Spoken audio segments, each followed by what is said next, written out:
പക്ഷേ ഭൂരിഭാഗം ആളുകൾക്കും ബേസിക് ആയിട്ടുള്ള ഈ അടുക്കള കൾച്ചറിനകത്ത് കുറച്ച് കാര്യങ്ങൾ അതായത് അറിയാത്തത് കൊണ്ട് സംഭവിക്കുന്ന കുറച്ച് മിസ്റ്റേക്സ് ഉണ്ട്. പ്രത്യേകിച്ച് സ്റ്റീൽ, അലുമിനിയം, ഇരുമ്പ് പാത്രങ്ങളിൽ കൂടുതൽ നേരം ഭക്ഷണങ്ങൾ അതിനകത്ത് വെച്ച് കഴിഞ്ഞാൽ അത് ശ്രദ്ധിക്കണം. കാരണം അതിനകത്ത് നമ്മൾ പുളിയുള്ളതും എരിവുള്ളതും ആയിട്ടുള്ള അത് നമ്മൾക്ക് അത് ടേസ്റ്റാണ്. പുളി, എരിവ് എന്നൊക്കെ പറയുന്ന ടേസ്റ്റാണ്. പക്ഷേ ഇതൊക്കെ കെമിക്കൽസാണ്. അതേപോലെ കാനോല ഓയിൽ, അതേപോലെ നമ്മുടെ ഒലിവ് ഓയിൽ ഏറ്റവും ബെസ്റ്റ് ഓപ്ഷനാണ്. പക്ഷേ ഈ ഒലിവ് ഓയിലൊന്നും നമ്മളുടെ ഇന്ത്യൻ കുക്കിങ്ങിന് അത്ര സൂട്ട് ആവത്തില്ല. കാരണം ഇതിങ്ങനെ ഹീറ്റ് ചെയ്ത് എടുക്കേണ്ട ഒരു കാര്യമല്ല. ഇനിയും പഞ്ചസാരയുടെ ഉപയോഗം എത്ര കുറയ്ക്കുന്നോ അത്രയും നല്ലത്. പിന്നെ ഈ ചെറുപയർ, വൻപയർ, കടല, മുതിര, ഉഴുന്ന്, പരിപ്പ്, ഗ്രീൻ പീസ് ഇതെന്ന് പറയുന്നത് ഹൈ റിച്ച് പ്രോട്ടീൻസാണ്. ഇത് കുട്ടികൾക്ക് ഏറ്റവും നല്ലൊരു കാര്യമാണ്. ഇത് നമ്മൾ ഉപയോഗിക്കുന്ന കത്തി വളരെ വളരെ വളരെ ഇമ്പോർട്ടൻ്റ് ആണ്. നമ്മൾ ഹൈ ക്വാളിറ്റി നല്ല വില കൊടുത്തിട്ട് കത്തി ഉപയോഗിക്കുന്നതാണ് നല്ലത്. കാരണം ചില കത്തികളൊക്കെ കാണാറില്ലേ,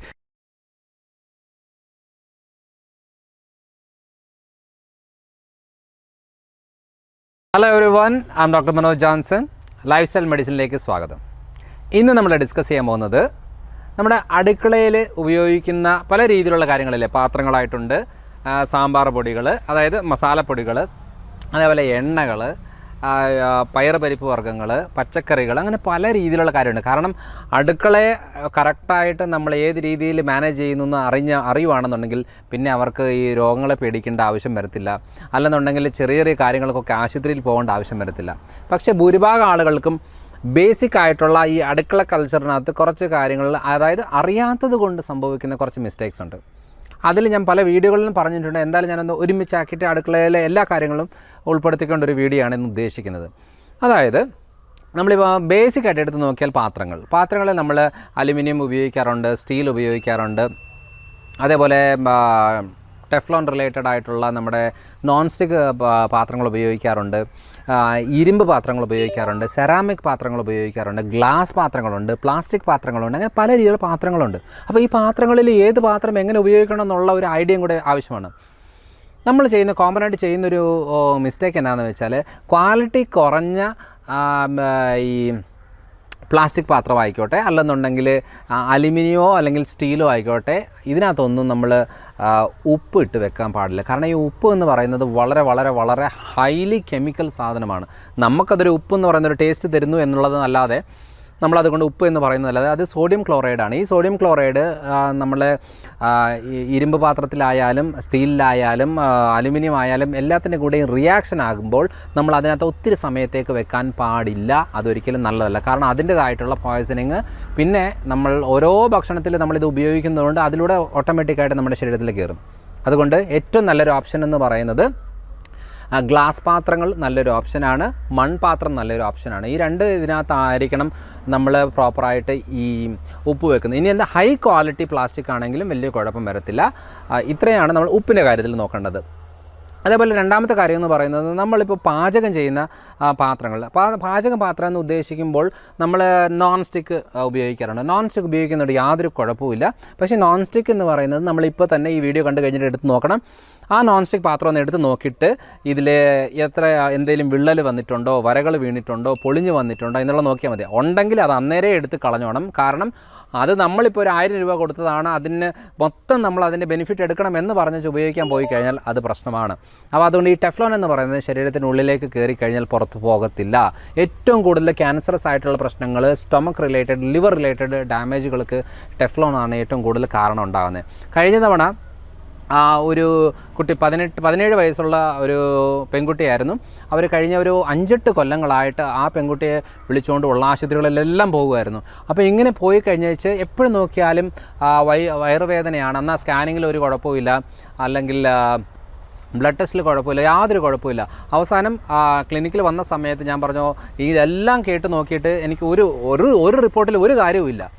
അവസാനം മനസ്സിലായ ഒരു കാര്യം ചെയ്ത് നിങ്ങൾ ഹെവി മെറ്റലിൻ്റെ ഒരു ബ്ലഡ് ടെസ്റ്റ് ഉണ്ട്, അതൊന്ന് ചെയ്ത് നോക്കാൻ പറഞ്ഞു. അപ്പോൾ അങ്ങനെ നോക്കിയപ്പോഴാണ് അലുമിനിയം കണ്ടൻറ്റ് വളരെ ഹൈ ആയിരുന്നു. അപ്പോൾ അതുകൊണ്ടാണ് ഞാൻ ഈ വീഡിയോ തന്നെ എടുക്കാനുള്ള കാര്യം എന്ന് വെച്ചാൽ, ഈ അലുമിനിയം കണ്ടൻറ്റ് വളരെ ഹൈ ആയിരിക്കുന്ന സാഹചര്യങ്ങളിൽ ഏറ്റവും കൂടുതൽ ഈ വയറുവേദന പ്രശ്നങ്ങൾ, ദഹന പ്രശ്നങ്ങൾ, ലിവർ കണ്ടീഷൻ്റെ ബുദ്ധിമുട്ടുകൾ ഉണ്ടാകുന്നത് ഇങ്ങനെയാണ്. അപ്പം റിപ്പീറ്റഡ് ആയിട്ട് നമ്മുടെ ഇമ്മ്യൂണിറ്റി ലെവൽ കുറയുകയും റിപ്പീറ്റഡ് എല്ലാ ഇൻഫെക്ഷൻസ്, എല്ലാ പ്രശ്നങ്ങളും നമുക്ക് വരും. ചിലർ പറയാറില്ല ഇവൻ്റെ ഇമ്മ്യൂണിറ്റി വളരെ ലോ ആണ്, എപ്പോഴും ഇടയ്ക്കിടയ്ക്ക് ഇങ്ങനെ ജലദോഷം വരാറുണ്ട്, ക്ഷീണം ഉണ്ടാകാറുണ്ട്, പനി വരാറുണ്ട് എന്നൊക്കെ പറയുമ്പോൾ ശ്രദ്ധിക്കേണ്ട കാര്യമാണ്. നമ്മൾ ഉപയോഗിക്കുന്ന പാത്രങ്ങളും ഇതിനകത്ത് ബാധകമാണ് എന്നാണ് ഞാനത് എടുത്തു പറഞ്ഞത്. ഇനിയുള്ള കാര്യം എന്താണെന്ന് വെച്ചാൽ നോൺ സ്റ്റിക്ക് ഉപയോഗിക്കാം, അത് നല്ല കറക്റ്റായിട്ടുള്ള രീതിയിലാണെങ്കിൽ കുഴപ്പമില്ല. ഇനിയുള്ളതെന്ന് പറയുന്നത് നമ്മുടെ സർജിക്കൽ സ്റ്റീലിൻ്റെ മെറ്റീരിയൽസ് ഉണ്ട്, അത് നല്ലൊരു ഓപ്ഷനാണ്. കാരണം അതിനകത്ത് നമ്മൾ ഈ ടെഫ്ലോൺ റിലേറ്റഡ് ആയിട്ട് അല്ലെങ്കിൽ സ്റ്റെയിൻലെസ് സ്റ്റീലോ അലുമിനിയം എന്നൊക്കെ പറയുന്നത് ഉള്ളിലെല്ലാം തുളകളാണ്, പക്ഷേ പുറത്തുനിന്നാണ് ക്ലിയറായിട്ട് അതിനെ ഗ്യാപ്പ് ഇല്ലാതെ അങ്ങ് കവർ ചെയ്ത് വെക്കുമ്പോഴാണ് നമുക്ക് ഇത് വരുന്നത്. പക്ഷേ ഈ സർജിക്കൽ സ്റ്റീലിൻ്റെ രീതികളെന്ന് പറയുന്നത് ഫുൾ മൊത്തം മെറ്റലും ഒരു ഗ്യാപ്പ് പോലും ഇല്ലാതിരിക്കുന്നതുകൊണ്ട് നമുക്ക് അങ്ങനെ ഓയിൽ ഉപയോഗിക്കേണ്ട കാര്യം കൊണ്ടൊരു ആവശ്യം വരത്തില്ല. പിന്നെ അത് കുറച്ച് എക്സ്പെൻസീവാണ്, അതുകൊണ്ട് അത് സാധാരണ ആളുകൾക്ക് അത് പറ്റത്തില്ല. എന്നാലും അങ്ങനെ ഒരു ഓപ്ഷൻ ഉണ്ട് എന്നാണ് ഞാൻ എടുത്തു പറഞ്ഞത്. ഇനിയുള്ളത് ഇരുമ്പിൻ്റെ എന്ന് പറഞ്ഞാൽ ഇരുമ്പിൻ്റെ പാത്രങ്ങൾ കറക്റ്റായിട്ട് ഉപയോഗിക്കാൻ അറിയെങ്കിൽ മാത്രമേ ഇരുമ്പ് പാത്രങ്ങൾ ഉപയോഗിക്കാവുള്ളൂ.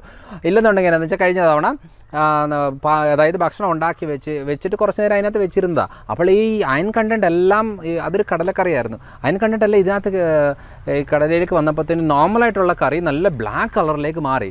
അതൊരു 2-3 മണിക്കൂർ എങ്ങാണ്ട് അതിനകത്ത് വെച്ചതേ ഉള്ളൂ.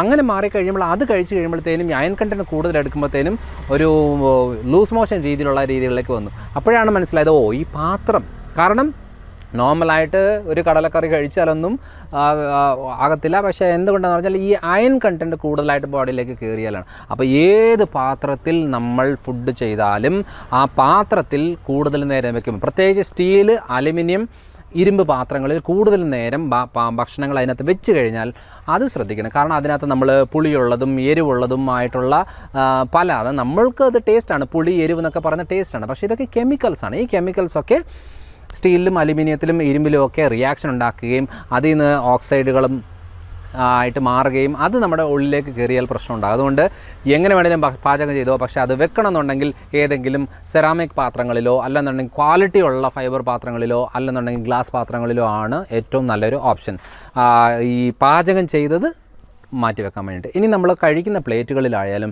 ബെസ്റ്റ് ഓപ്ഷൻ എന്ന് പറയുന്നത് ഈ സെറാമിക് പാത്രങ്ങളില്ലേ. സെറാമിക് എന്ന് ഉദ്ദേശിക്കുന്നത് നമ്മൾ ഈ നോൺ സ്റ്റിക്കിൻ്റെ ഒരു സെറാമിക് മോഡലല്ല, നമ്മുടെ ഈ താഴെ ഇട്ടാൽ പൊട്ടുന്ന ടൈപ്പിൻ്റെ സെറാമിക് പാത്രങ്ങളില്ലേ, അതാണ് ഏറ്റവും കൂടുതൽ നമ്മൾ ഭക്ഷണം കഴിക്കാനും വിളമ്പാനും ഇതൊക്കെ ആയിട്ട് ഉപയോഗിക്കാൻ ഏറ്റവും നല്ലത് ആ രീതിയിലുള്ള സെറാമിക് പാത്രങ്ങളാണ്. അതിപ്പം പല രീതിയിൽ ചൈനീസ് പാത്രങ്ങൾ എന്നൊക്കെ പറയാറില്ലേ, പൊട്ടുന്ന ടൈപ്പിൻ്റെ മൺ ടൈപ്പിൻ്റെ പൊട്ടുന്ന രീതിയിലുള്ള പാത്രങ്ങളാണ് ഏറ്റവും നല്ലൊരു ഓപ്ഷൻ. അപ്പോൾ ഈ പാത്രങ്ങൾ എന്നൊക്കെ പറഞ്ഞാൽ വളരെ ഇമ്പോർട്ടൻ്റ് ആണ്.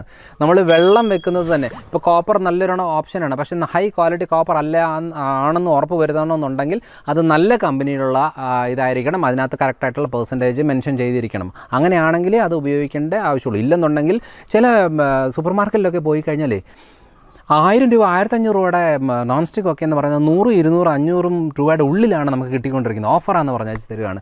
അതൊക്കെ വീട്ടിൽ കൊണ്ടുവന്ന ഒറ്റ മാസം കൊണ്ട് തന്നെ അതിനുള്ളതെല്ലാം നമ്മൾ കഴിച്ച് തീർക്കുകയും ചെയ്യും. അതിനകത്ത് നല്ലതെല്ലാം നമ്മുടെ ശരീരത്തിൽ കയറും. അപ്പോൾ ശ്രദ്ധിക്കണം, നല്ല കമ്പനിയിലുള്ള നല്ല ക്വാളിറ്റി ഉള്ളത് കുറച്ച് പൈസ മുടക്കിയായാലും കുഴപ്പമില്ല. അത് നമ്മൾ ചിലപ്പോൾ 6 മാസമൊക്കെ ഉപയോഗിക്കുന്ന ആളുകളായിരിക്കും, ചിലപ്പോൾ 1 കൊല്ലം ഉപയോഗിക്കുന്നവരുണ്ട്, അങ്ങനെയൊക്കെ ഉണ്ട്. എന്നാലും നമ്മുടെ ഉപയോഗത്തിനനുസരിച്ച് ഇതിൻ്റെ ഡ്യൂറബിലിറ്റി കൂടുകയും കുറയുകയും ചെയ്യും. അതുകൊണ്ട് പാത്രങ്ങൾ വളരെ ഇമ്പോർട്ടൻ്റ് ആണ്. ഇനി എണ്ണയുടെ കാര്യത്തിൽ നമ്മൾ ഏറ്റവും കൂടുതൽ ശ്രദ്ധിക്കേണ്ടത്, നമ്മളിപ്പോൾ പല രീതിയിലുള്ള എണ്ണകളുണ്ട്. വെളിച്ചെണ്ണയുണ്ട്, റൈസ് ബ്രാൻ ഉണ്ട്, അതേപോലെ സൺഫ്ലവർ, പിന്നെ എള്ളെണ്ണ, കടുകെണ്ണ, തവിടെണ്ണ, മറ്റേ പല രീതിയിലുള്ള എണ്ണകളില്ലേ, നമ്മൾ സാധാരണ ഉപയോഗിക്കുന്ന എണ്ണകളൊക്കെ ഉണ്ടല്ലോ. അപ്പോൾ ഈ എണ്ണകളിൽ ഏത് എണ്ണയാണ് കുറച്ചുകൂടെ നല്ലത്, ഏത് എണ്ണയാണ് കുറച്ചുകൂടെ ബെറ്റർ എന്നുള്ളത് നമുക്ക് എപ്പോഴും കൺഫ്യൂഷനാണ്. റിഫൈൻഡ് ഓയിൽസ് എന്ന് പറയുന്നത്, നമ്മൾ റിഫൈൻഡ് എന്ന് ഉദ്ദേശിക്കുന്നത് നമ്മൾ കേൾക്കുമ്പോൾ കൊള്ളാമല്ലോ നല്ല ശുദ്ധീകരിച്ച എണ്ണ എന്നുള്ളത് ഒന്നുമല്ല. ഇത്രയും ലോ ക്വാളിറ്റി ആയിട്ട് ഒരു രീതിയിലുള്ള ആരോഗ്യ ഗുണങ്ങളില്ലാത്ത എണ്ണകളാണ് റിഫൈൻഡ് ഓയിൽസ്. അതിൽ എന്താ പറയുക, ചെറിയ ഒരു സൺഫ്ലവർ ഓയിൽ 1 ലിറ്റർ കിട്ടണമെന്നുണ്ടെങ്കിൽ മിനിമം ഒരു 7 കിലോ എങ്കിലും സൺഫ്ലവർ സീഡ് വേണം. പക്ഷേ ഇത് എങ്ങനെയാണ് ഇത്രയും എണ്ണ വരുന്നത് നമ്മൾ ആലോചിക്കുന്നില്ല. തവിടെണ്ണ എങ്ങനെയാണ് ഇത്ര കിട്ടുന്നതെന്ന് ആലോചിക്കുന്നില്ല. കാരണം അതിനകത്ത് നമ്മളൊരു പെട്രോളിയം പ്രോഡക്റ്റ് ഹെക്സൈൻ അങ്ങോട്ട് ഇട്ടിട്ട് വേണം അതിൽ നിന്ന് എണ്ണ എടുക്കാൻ. അതിൻ്റെ കോട്ടൺ സീഡ് ഓയിലുകളും കാര്യങ്ങളും എല്ലാം മിക്സ് ചെയ്തെടുത്തിട്ടാണ് ഈ ഒരു ലോ ക്വാളിറ്റി ഇത് വരുന്നത്. കാരണം ഇപ്പം സൺഫ്ലവർ ഓയിലിനൊക്കെ എന്ന വിലയുണ്ട്, ഒരു 70-80 രൂപയ്ക്കൊക്കെ 100 രൂപയുടെ ഉള്ളിലൊക്കെ സൺഫ്ലവർ ഓയിൽ കിട്ടും.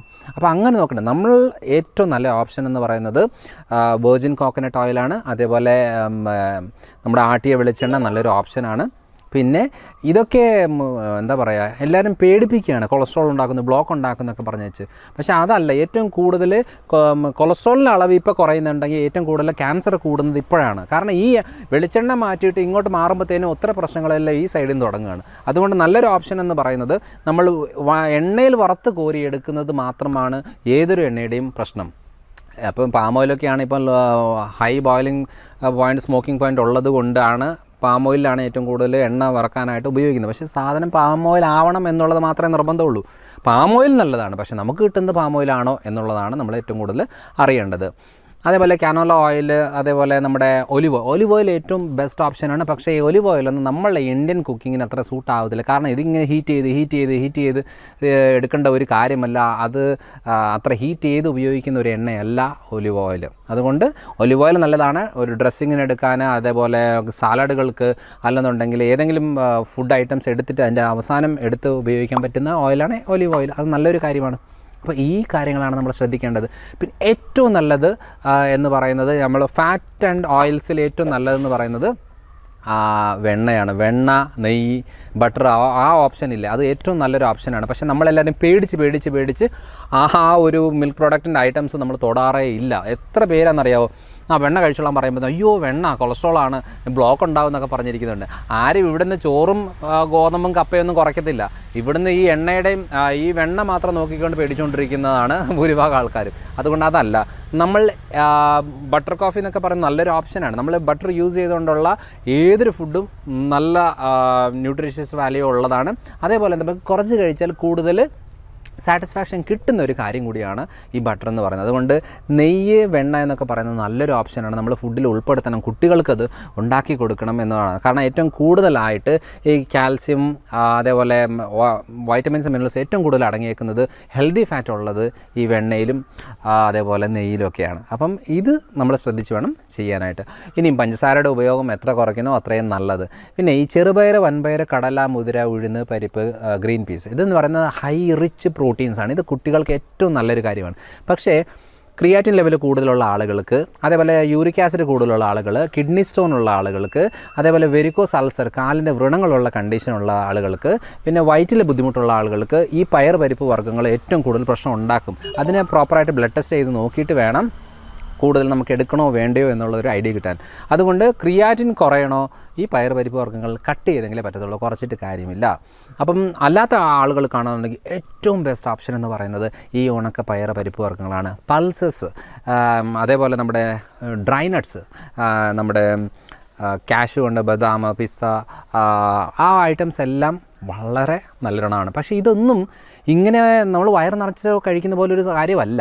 നമ്മൾ ചിലരൊക്കെ എന്ന് പറഞ്ഞാൽ ഇങ്ങനെ പാക്കറ്റ് കണക്കിന് വെച്ച് കഴിക്കുന്ന ആളുകളുണ്ട്. ഒരു ദിവസം ഒരു 5 എണ്ണം കാഷ്യൂ ഒക്കെ ആണെങ്കിൽ ഓക്കെ, ഹെൽത്തിയാണ്. ഒരു പിടി ഗ്രൗണ്ട് നട്ടാണെന്നുണ്ടെങ്കിൽ, ഗ്രൗണ്ട് നട്ടിന് നിലക്കടലയാണെന്നുണ്ടെങ്കിൽ ഏറ്റവും നല്ലൊരു കാര്യമാണ്. കാരണം അതിനകത്ത് നമ്മുടെ ഹാർട്ടിൻ്റെ ഹെൽത്തിനുള്ള ഹെൽത്തി ഫാറ്റുകൾ ഏറ്റവും കൂടുതലുള്ളത് ഗ്രൗണ്ട് നട്ട്സിലാണ്.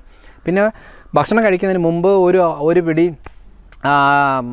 നിലക്കടല എടുക്കുകയാണെന്നുണ്ടെങ്കിൽ വെയിറ്റ് ലോസിന് നല്ലതാണ്. കാരണം അത് കുറച്ച് എടുക്കുമ്പോഴത്തേനും നമുക്ക് വയറെന്നറിയും. പിന്നെ നമ്മൾ നോർമൽ ഫുഡ് എടുക്കുമ്പോൾ അധികം കഴിക്കത്തില്ല. അപ്പോൾ ഇതൊക്കെയാണ് നമ്മൾ അടുക്കളയിൽ ശ്രദ്ധിക്കേണ്ട കാര്യങ്ങൾ. ഇനി ഈ ടെഫ്ലോൺ ആയാലും ഏത് പാത്രങ്ങളായാലും ഓരോ പാത്രങ്ങൾക്ക് ഉപയോഗിക്കേണ്ട രീതിയിലുള്ള സ്ക്രബ്ബറാണ് നമ്മൾ യൂസ് ചെയ്യേണ്ടത്. അതായത് നമ്മളിപ്പോൾ കണ്ടില്ലേ, ചിലയിടത്തൊക്കെ ഗ്രീൻ സ്ക്രബ്ബർ കാണാറുണ്ട്, ചിലയിടത്തൊക്കെ സ്പോഞ്ചിൻ്റെ കാണാറുണ്ട്, സ്പോഞ്ച് പ്ലസ് ഗ്രീൻ അല്ലെങ്കിൽ ബ്ലൂ കളറിൻ്റെ റഫ് കാണാറുണ്ട്, ചിലർക്ക് സ്റ്റീൽ കാണാറുണ്ട്. അങ്ങനെ പല ടൈപ്പിന് സ്ക്രബ്ബേഴ്സ് ഉണ്ട്. ചില പ്ലാസ്റ്റിക് സ്ക്രബ്ബേഴ്സ് ഉണ്ട്. ഓരോ പാത്രങ്ങൾക്ക് ഓരോന്നാണ്. ഇപ്പോൾ ടെഫ്ലോണായിട്ടുള്ള നോൺ സ്റ്റിക്കിലൊന്നും ഒരു കാരണവശാലും നമ്മുടെ സ്പോഞ്ചിൽ വേണം തന്നെയാണത് കഴുകാനായിട്ട്. അല്ലാതെ നമ്മൾ ഈ സ്റ്റീലിലോ പ്ലാസ്റ്റിക്കിലോ എടുത്ത് കഴുകി കഴിഞ്ഞാൽ അതിൻ്റെ ഡാമേജ് ഉണ്ടാകുകയും അത് വീണ്ടും പ്രശ്നം ഉണ്ടാകും. ഇനി നമ്മൾ ഉപയോഗിക്കുന്ന കത്തി വളരെ വളരെ വളരെ ഇമ്പോർട്ടൻ്റ് ആണ്. നമ്മൾ ഹൈ ക്വാളിറ്റി നല്ല വില കൊടുത്തിട്ട് കത്തി ഉപയോഗിക്കുന്നതാണ് നല്ലത്. കാരണം ചില കത്തികളൊക്കെ കാണാറില്ലേ, ഈ കത്തി ഉപയോഗിച്ച് അതിങ്ങനെ കത്തി ഇങ്ങനെ തേഞ്ഞ് പോകും. ഈ തേഞ്ഞ കത്തികളൊക്കെ അതിൻ്റെ ഇരുമ്പൊക്കെ നമ്മളാണ് കഴിക്കുന്നത്. അപ്പോൾ അതുകൊണ്ട് നല്ല ക്വാളിറ്റി കത്തികളാണ് നമ്മൾ എടുക്കേണ്ടത്. വെച്ച ഉടനെ ഇങ്ങനെ തുരുമ്പ് പിടിച്ചിട്ട് ആ തുരുമ്പ് പിടിച്ചത് തന്നെ ആദ്യം നന്നായിട്ട് കഴുകാതെ നമ്മൾ ഉപയോഗിച്ച് ഈ തുരുമ്പൊക്കെയാണ് നമ്മൾ കഴിച്ചുകൊണ്ടിരിക്കുന്നത്. പല രീതിയിലുള്ള ആരോഗ്യ പ്രശ്നങ്ങൾക്ക് മെയിൻ കാരണം എന്ന് പറയുന്നത് ഈ നമ്മൾ അടുക്കളയിൽ വൃത്തി, അടുക്കളയിലെ വൃത്തി, അതേപോലെ ഭക്ഷണം ഉണ്ടാക്കുന്ന രീതികൾ, പാത്രങ്ങളുടെ രീതികൾ, പാത്രം ചെയ്ത് വെക്കുന്ന പാത്രങ്ങൾ, ഓരോ കണ്ടെയ്നേഴ്സ്, ഇതെല്ലാം വളരെ വളരെ ഇമ്പോർട്ടൻ്റ് ആണ്. അതുകൊണ്ട് അടുക്കള എന്ന് പറയുന്നത് എല്ലാ വീടുകളിലും ഉള്ള ഒരു കാര്യമാണ്, എല്ലാവർക്കും ആവശ്യമുള്ളൊരു കാര്യമാണ്. അതുകൊണ്ട് ഈ വീഡിയോ നിങ്ങൾക്ക് ഉപയോഗപ്രദമായിട്ട് തോന്നുവാണെന്നുണ്ടെങ്കിൽ കൂടുതൽ ആളുകളിലേക്ക് എത്തിക്കുക. ഒത്തിരി ആളുകൾക്ക് അത് ഉപയോഗപ്പെടട്ടെ. കാരണം ഐഡിയ ഇല്ല, ഇതിനെക്കുറിച്ച് അങ്ങനെ കൂടുതൽ ഡിസ്കഷൻ വരുന്നില്ല. നമ്മൾ മെയിൻ കാര്യങ്ങൾ നോക്കിക്കൊണ്ടിരിക്കും, പക്ഷേ നമ്മൾ ശ്രദ്ധിക്കാതെ പോകുന്ന ഒത്തിരിയേറെ കാര്യങ്ങൾ നമ്മൾ അറിയാതെ ചെയ്യുന്ന കാര്യങ്ങളാണ്. അതുകൊണ്ട് ഈ ഒരു കാര്യങ്ങൾ, അടുക്കളയിലെ കുറിച്ചുള്ള ഫുൾ കാര്യങ്ങൾ ഞാനിന്ന് ഉൾപ്പെടുത്തിക്കൊണ്ടുള്ള വീഡിയോ ആണിത്. ഇതിൻ്റെ നിങ്ങൾക്ക് ഒത്തിരിയേറെ സംശയങ്ങൾ കാണാം.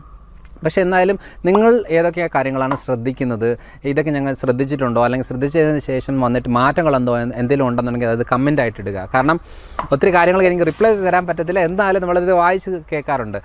നമ്മൾ ചെയ്യുന്ന കാര്യങ്ങൾ എവിടെയെങ്കിലും ഉപയോഗപ്പെടുന്നുണ്ടോ, ആർക്കെങ്കിലും ചെയ്യുന്നുണ്ടോ. കാരണം ഒത്തിരി ആളുകൾ അവരവരുടെ ബെനിഫിറ്റ്സ് പറയാറുണ്ട്. ഡോക്ടർ ഇത് പറഞ്ഞതിന് ശേഷം ഞങ്ങൾ ഇത് ചെയ്ത് നോക്കിയിട്ട് നല്ല മാറ്റം വന്നു എന്നൊക്കെ പറയാറുണ്ട്. അങ്ങനത്തെ കാര്യങ്ങൾ എന്തെങ്കിലും ഉണ്ടെങ്കിൽ നിങ്ങൾ കമൻ്റായിട്ട് ഇടുക. അപ്പം ഈ ഒരു കാര്യം കൂടുതൽ ആളുകളിലേക്ക് എത്തിക്കുക. അപ്പോൾ അടുത്ത തവണ അടുത്തൊരു വീഡിയോ ആയിട്ട് വരാം.